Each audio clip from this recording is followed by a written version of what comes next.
Arratsaldeon eta ongi etorri, eta eskerrik asko ere bai.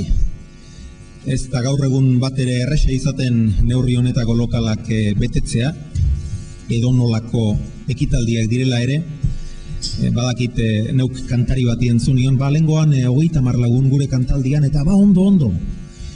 Beraz, kantariak ere horretara etorri eta baldima daude, plaza horrela betetzea, bada zerbait. Beraz, ongi etorri eta eskerrik asko. Maiatzaren 22 gain gainean dugu, udal eta foru hauteskundeak izango dira datorren igandean, eta guk hurbilen dugunari helduko diogu. Udal hauteskundeak, Zarauzko udalbatza hautatzeko hauteskundeak izango dira datorren igandean, ondoren etorriko dira gainerako prozesu guztiak, baina lehendabizikoa behintzat botoa ematea da, eman nahi duenak, eta guk 6 hautagaiak bildu ditugu, alkatetzarako aurkeztuko diren 6 hautagaiak. Ez da suerte makalak guk daukaguna, hainbeste hautagaitza dauden herririk, ez dakit besterik izango den hautagai denak euskaldunak dituenik, guk suerte hori badugu. Eta banan zozketaz eseri ditugu, lehen patxik esan dit, honek bertsolari xapelketa ematen dik, eta bai, ni libratu nau gaur. Eta, zozketak erabakita, alaxe eseri dira hautagaiak. Zuen eskuinetik hasita, lehendabizikoa Aralarren alkategaia, Andoni Ibarguren, Aralar Ezker Batuak koaliziokoa, Andoni Ibarguren, bigarrena Alderdi Popularraren izenean Rafa Olaizola, hirugarrena Jon Mendizabal, 11 batetik, laugarrenik Eusko Alderdi Jeltzaletik Imanol Lasa, bosgarrenik Bildu koalizioaren izenean Juan Luis Villarramendi, eta azkenik PSE Euskadiko Ezkerrako ordezkaria Patxi Elola. Eztabaida honen dinamika zein den esango dizuet, telebistan egiten diren eztabaidak bezain formato kuadrikulatuan ezkenuke egin nahi, baina arau zorrotz xamarrak ezartzea beste erremediorik ez dago. 7 galdera dauzkagu prestaturik, txandan aldatuz joango gara erronda bakoitzaren hasiera. Minutu bana emango dio hautagai bakoitzari galderei erantzuteko, zorrotz xamarra izaten saiatuko naiz, minutu hori zaintzen, norbaitek lehenago bukatu nahi baldin badu ez dagoen jolako arazorik noski. Azkenengo galdera izango da, eta zergatik, honen guztiaren ondoren, zuen proposamen zehatzagoen guztiaren ondoren, zergatik eman behar diogu botoa zuen alderdiari, eta horren ondoren herritarron txanda izango da. Norbaitek galderarik egin nahi balie hautagaietakoren bati edo denei, alik eta galderarik zehatzenak eta laburrenak izan daitezen eskatuko dizuet, eta ni saiatuko naiz dena ez da dine batenkan pertsonalizatu. Pixka bat denek ere izan dezatela hitza eta zer esana azken erronda horretan, eta saiatuko gara eternizatu ez da dinere. Besterik gabe, ekin diezaiogun gaurko eztabaida politikoari. Hauxe da lehendabiziko gaia, eta Aralar Ezker Batua koalizioaren alkategaiari lehendabizi, Andoni Ibargureni. Andoni, zer proposatzen duzuen alderdiak gizarte arloan? Krisi garaian gaude. Egoerari aurre egiteko zer neurri proposatzen dituzue? Minutu bat. Gure alderdia koalizioa da kasu honetan, eta ezkerrekoak izanik gizartearen kohesioa da bilatzen duguna, eta horretarako lehentasunetakoa enplegua ikusten dugu. Momentu honetan zarautzen dakagun langabezi tasa 10%-aren hurbil dabil, eta iruditzen egun lehentasuna horrek izan behar duela, lana sortzea. Eta horretarako ez dakagu barita magikorik, eta hori egiteko proposatzen duguna da mai bat eratu dedila, enplegurako mai sozial bat eratu dedila.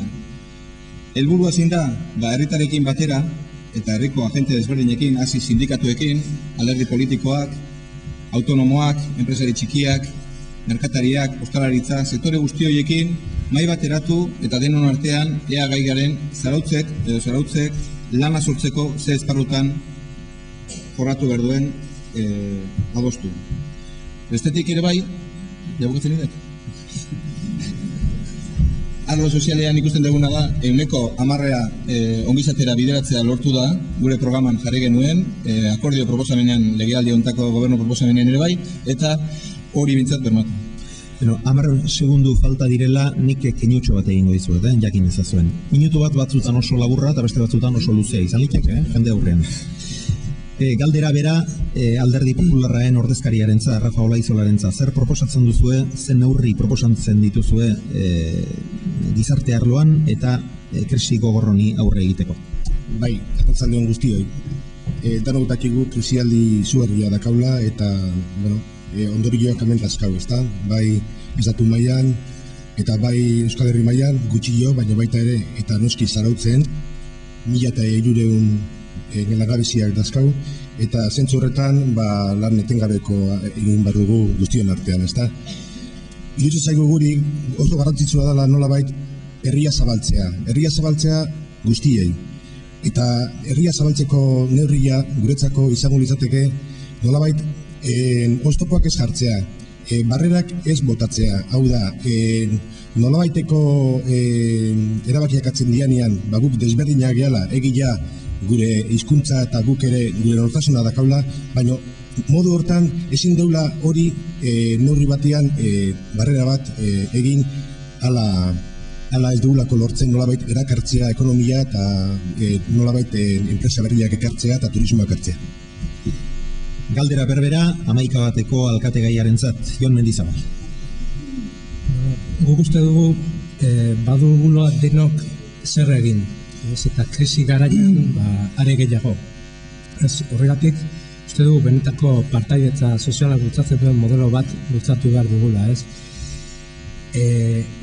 Uste dugu ez dela inor soberan eta sektore sozial eta politiko guztiak bildu behar ditugula ekonomian ere aurrera joan alizateko. Hor daude baita ere, hainbat proiektu oso garrantzitsuak izango direnak zarautzen etorkizunerako lan munduan, ez? Industriagunea bikoiztearen proiektuak. Azken finean, honek enpresak erakarriko ditu zarautza eta zarauzterrantzako lanpostuak sortuko dituzten enpresak erakarriko dituzte. Bai, industrian, arlo guztietan, fabrikar egiten den lanen inguru lan arloetatik, berrikuntza eta teknologia berritako lan arloetara arte.